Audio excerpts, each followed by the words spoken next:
Today's Real to Real is brought to you in part by Holy Family Passionist Retreat Center in West Hartford, Connecticut.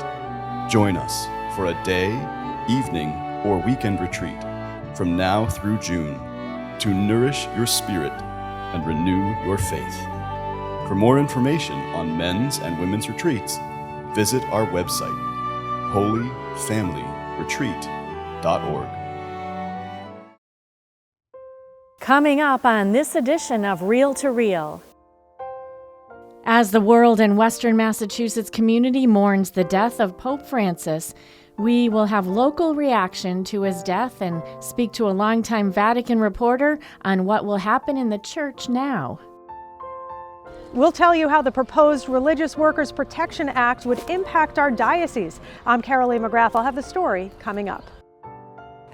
And Kathy Harrington introduces us to the new executive director at the Gray House in Springfield, a place of hope and assistance in Springfield's North End since 1984.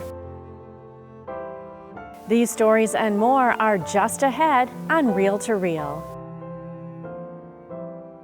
Hello and welcome to Real to Real. It has been a heartbreaking week for people around the world as we bid farewell to Pope Francis, who passed away early on Easter Monday. His passing puts in motion ancient rituals and traditions, all on display throughout the week, culminating with his funeral this morning at St. Peter's Square and burial at the Papal Basilica of St. Mary Major. Just 6 days ago on Easter morning, St. Peter's Square was filled with Easter joy. Still recovering from his recent health issues, Pope Francis came to the balcony overlooking the square to the great enjoyment of all gathered, sharing a brief message. Buona Pasqua. And the Pope had one more surprise as he emerged in his Pope-mobile, passing through the crowds gathered that bright and sunny morning, just as he had done so often in his papacy. Little did we know that this would be the last glimpse the world would have of this popular pontiff. By Easter Monday morning came the news. Pope Francis had been called home to God. Shock quickly giving way to sadness and days of carefully scripted rituals and customs. On Wednesday morning, he once again passed through St. Peter's Square, this time on the shoulders of pallbearers. Their destination, in front of the main altar of St. Peter's, where an endless line of mourners passed through until last evening, paying their respects to this holy and humble man. His final journey earlier today began with a funeral mass celebrated by Cardinal Giovanni Battista Re, the 91-year-old dean of the College of Cardinals, and attended by thousands who packed St. Peter's Square. Among them were dignitaries, heads of state, and members of royal families from across the globe. From there, Pope Francis' remains traveled across Rome to the Basilica of St. Mary Major, where before and after every papal trip, the Holy Father would come to pray, and where his earthly body is now entombed. And as we anticipate the election of a new pope, the Catholic faithful here in the Diocese of Springfield all feel the loss of Pope Francis, known as the People's Pope. We spoke with a few, and Steve Kiltonick has more on the Francis legacy. Even before he appeared on March 13, 2013, for the first time before the crowd at St. Peter's Square, the world knew Cardinal Jorge Mario Bergoglio of Argentina would be a very different type of pontiff. He was the first pope from the Southern Hemisphere, the first non-European elected in nearly 1,300 years, the first Jesuit, and the first member of any religious order elected in nearly 2 centuries.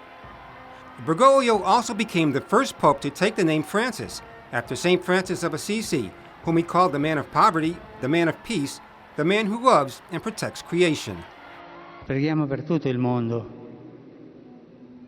perché ci sia una grande fratellanza. Kerry Weber, a graduate of the former Cathedral High in Springfield, is the executive editor of America magazine. When Francis's pontificate started, the very first thing he did was ask for everyone to pray for him, which was not something that was very commonly seen. There's a humility about him that I think makes him feel approachable and relatable as a leader. One of his strengths as a leader is that even though there was a lot of attention on him and his individual actions and his desire to live a simple life as a pope, he was doing it to direct us toward Jesus, not toward himself. In 2022, Weber had the opportunity to interview Pope Francis in Rome with a group of colleagues from America Magazine. It was a really wonderful experience because it was both very special, but also bizarrely felt very normal, right? Like he has this presence about him that makes you feel like, of course I should be sitting here with the Pope, right? Like, because we're all part of the church and we're just here together. And I think that's just a kind of attitude he's extended to the whole church in a lot of ways and made a lot of people feel very welcome.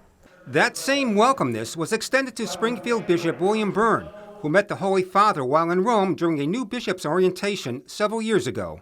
For 2 hours, he sat with us, about 110 of us, and he talked, but he said, no, this is more for you to talk to me, ask questions. He was gracious and warm and welcoming, and so when I actually did meet him, it was a very brief meeting, but I have a photograph which really says it all, of just the warmth and the love that he looked at me and each one of the bishops. As a Franciscan, Pope Francis's papacy was defined by his deep love for the poor, reminding the church that to help the poor is to see Jesus in every face. Francis even established the World Day for the Poor. The legacy of Pope Francis, I think, is summed up in his call for us to go out to the peripheries, to go out to the edges and encounter people there. Not wait for them to come to us, but to go meet the poor, the marginalized, those who are in prison, those who are alien among us. Pope Francis gave much attention to the rights of migrants and protection of the natural environment. In 2015, he released one of his 4 encyclicals, Laudato Si, which addressed care for the environment.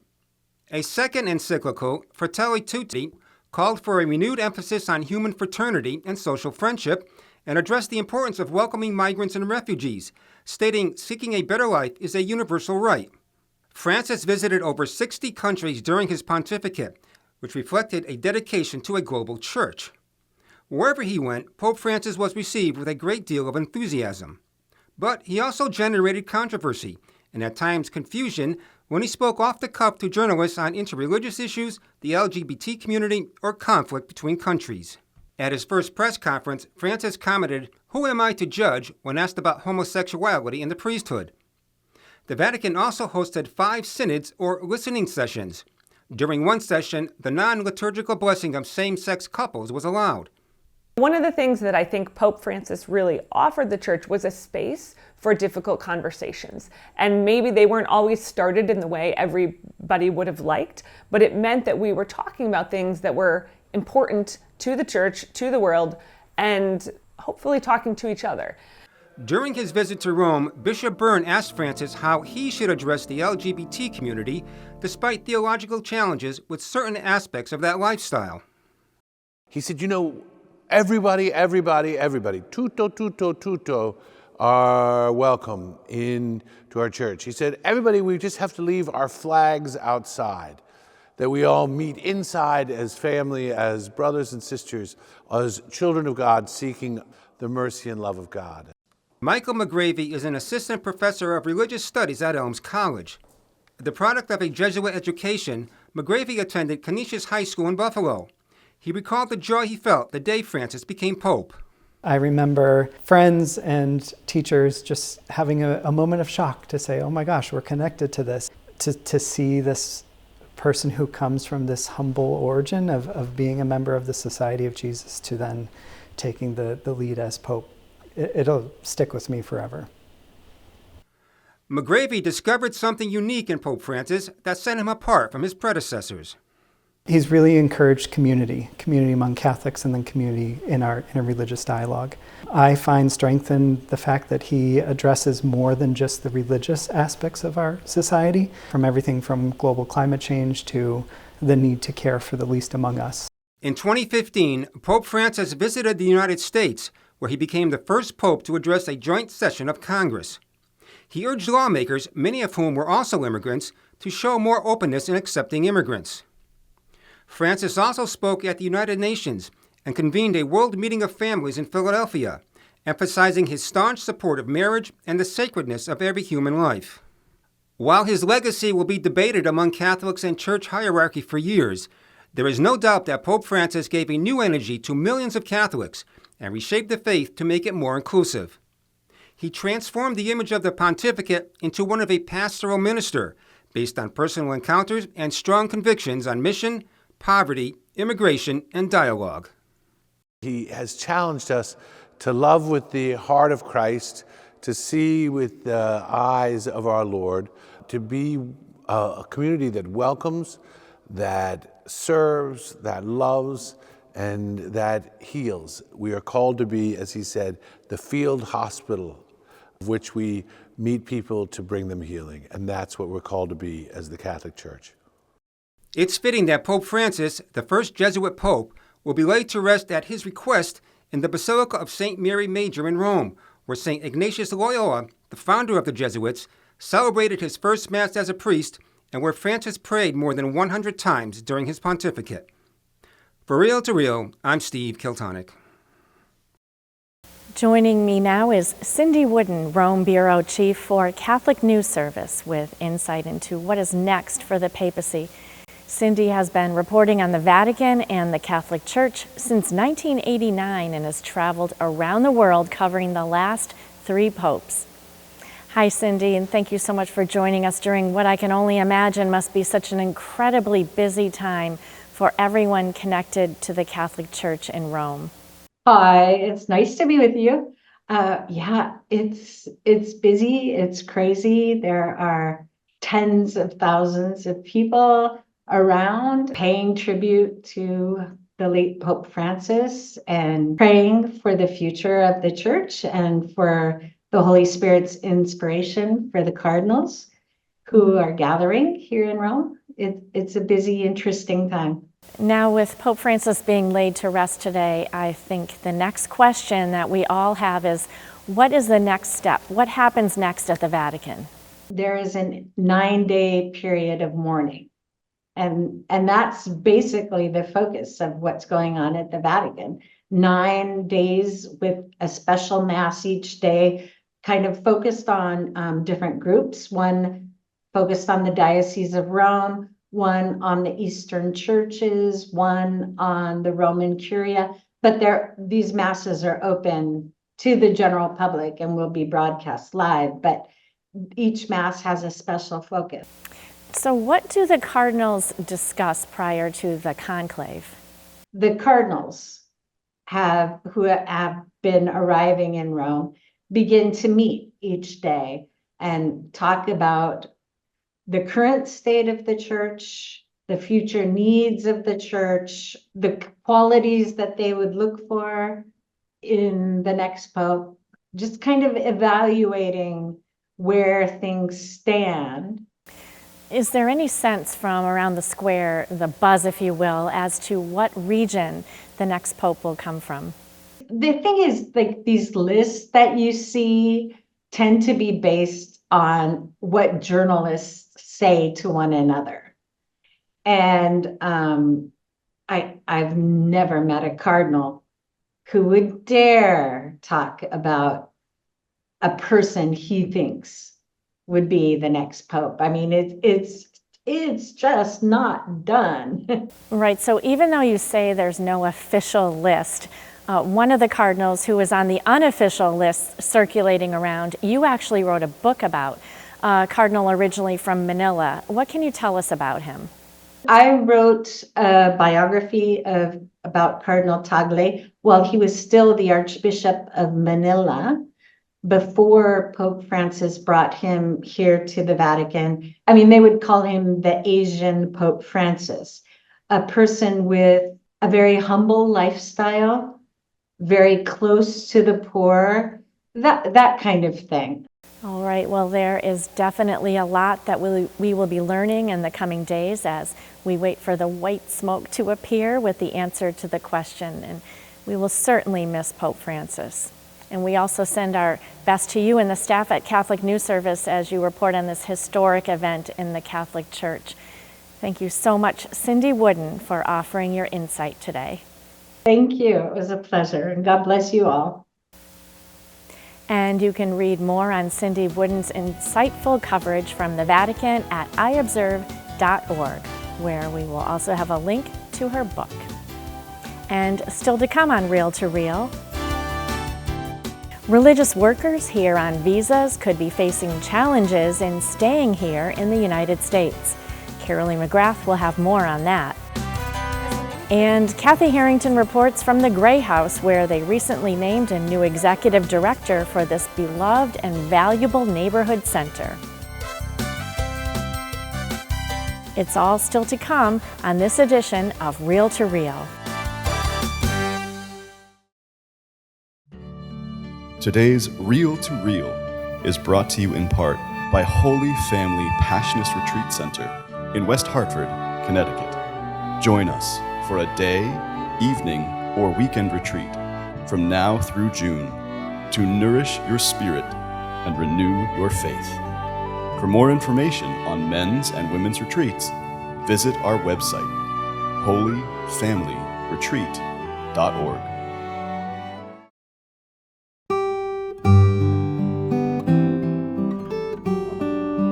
The Chalice of Salvation, your weekly spiritual connection. Take time out of your busy day and join us Sunday morning at 10. Bishop William Byrne will celebrate Divine Mercy Sunday and mark the passing of the Holy Father, Pope Francis. The Chalice of Salvation, this Sunday morning at 10 a.m. right here on 22 News WWLP. You and I will never be the same. Mark your calendars for an evening of prayer and uplifting music In union with our God. as St. Michael's Cathedral Springfield welcomes the award-winning and inspirational singer-songwriter Tony Melendez. Originally from Nicaragua, Melendez was born without arms. He learned to play the guitar with his feet, and on September 15, 1987, Melendez sang for Pope John Paul II. Melendez gives motivational talks and has written a book. He campaigns actively for the pro-life causes. Melendez will hold back-to-back concerts and holy hours May 6th in English and May 7th in Spanish, both at 7 p.m. in the cathedral. Seating is on a first-come, first-served basis. Our gift is music and a performer that says, "When I sing, I hear the Lord." With all that Providence Place offers, the one word that describes it is easy. From the maintenance-free living to leaving the cooking to someone else. And maybe best of all, the easy new friendships that say, "You're home." Call today. Congressman Richard Neal has filed bipartisan legislation that would protect foreign-born religious workers, such as priests, seminarians, and religious sisters who are lawfully trying to remain in the United States for their ministry. Carolee McGrath explains. The Diocese of Springfield and dioceses all across the country count on foreign-born priests and religious. They come to serve and are truly in mission territory here in the United States. But the path to obtain permanent residency is long and complicated for religious workers, and in some cases, foreign-born religious workers are required to leave the United States for at least 1 year during the green card process. Congressman Richard Neal co-sponsored the Religious Workforce Protection Act to address that.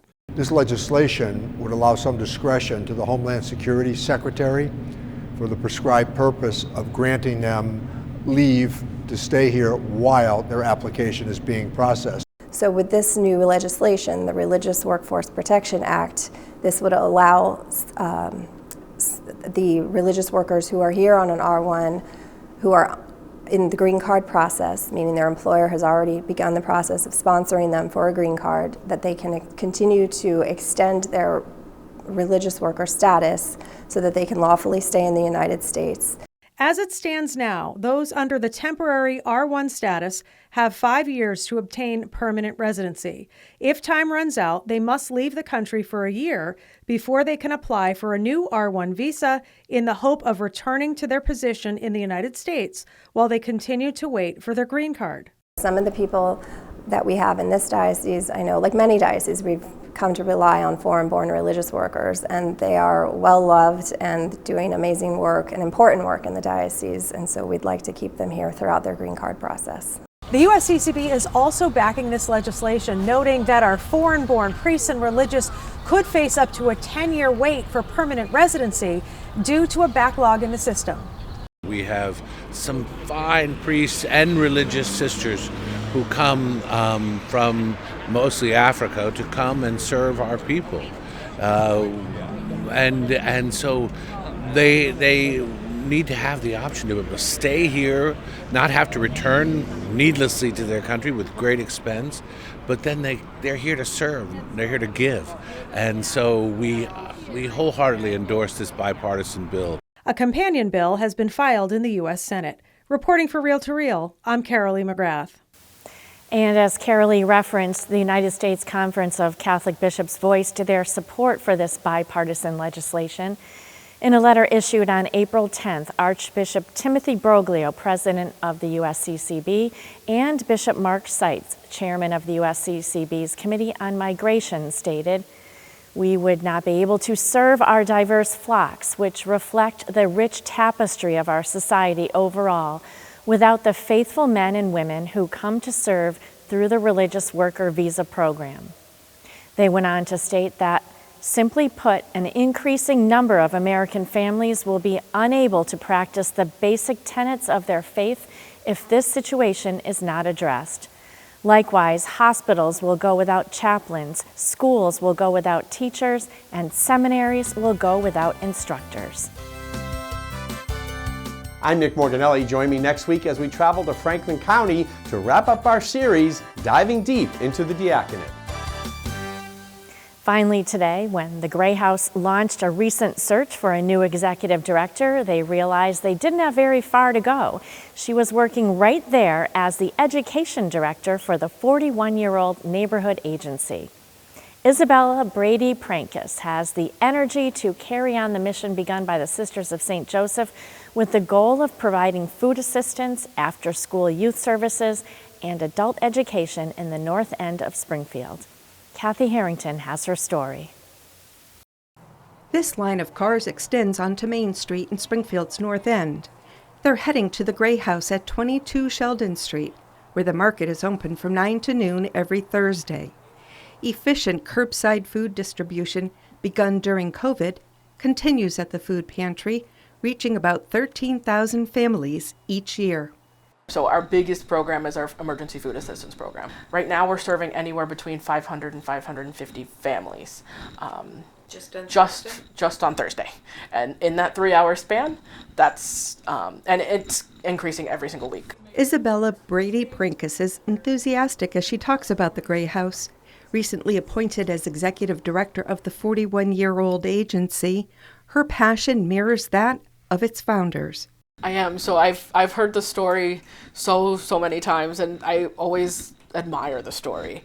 I remember the first time I came here when Kristen had told me the story of how the 5 Sisters of St. Joseph and one layperson bought this specific house on auction for $500.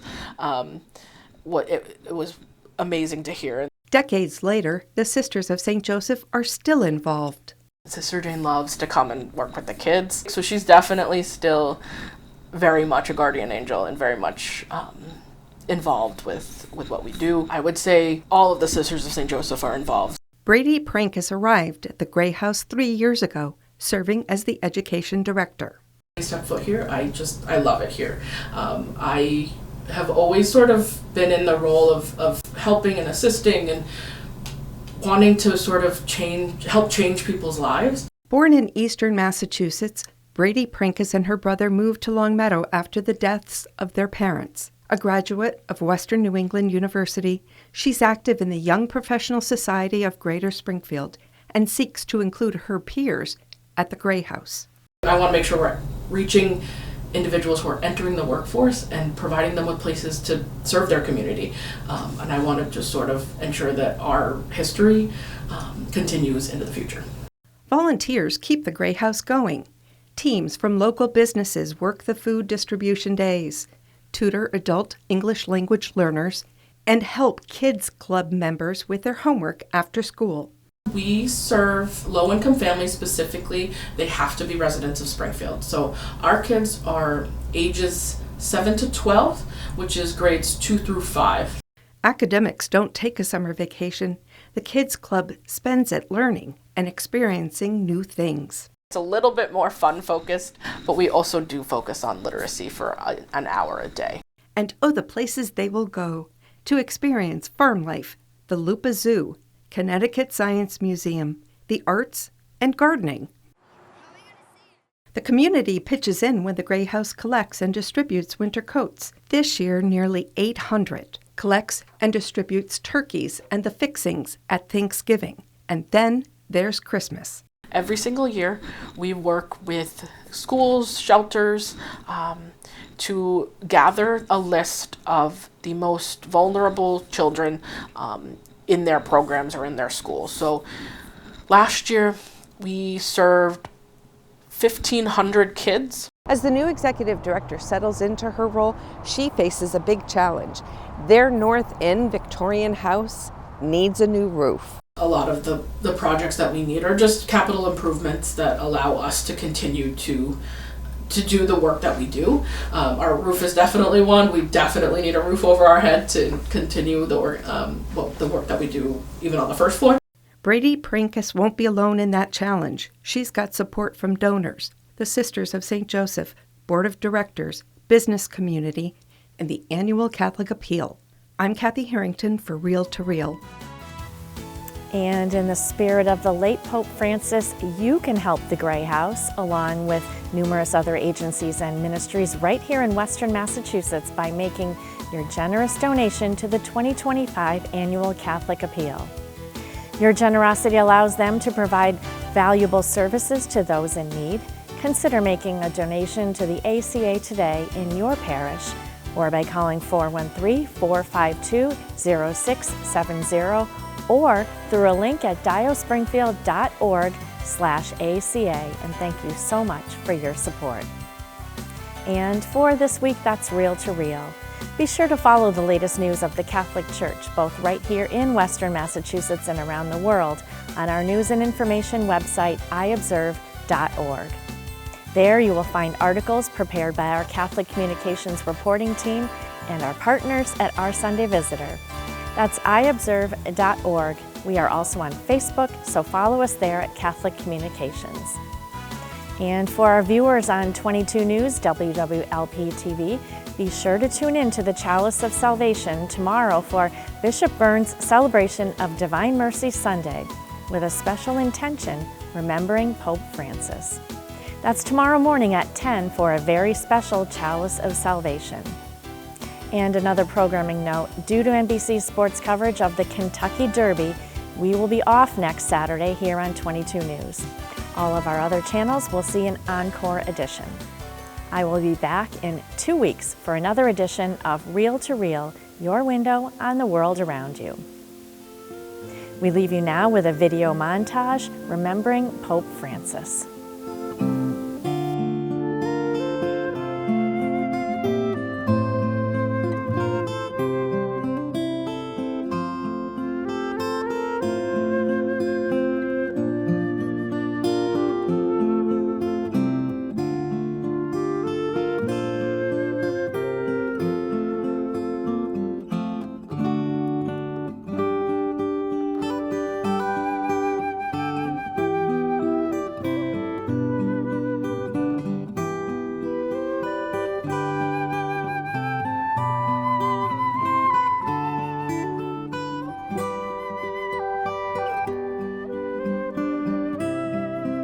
Reel to Reel is a production of the Catholic Communications Corporation, funded in part by the Annual Catholic Appeal, and the support of you, our faithful viewers.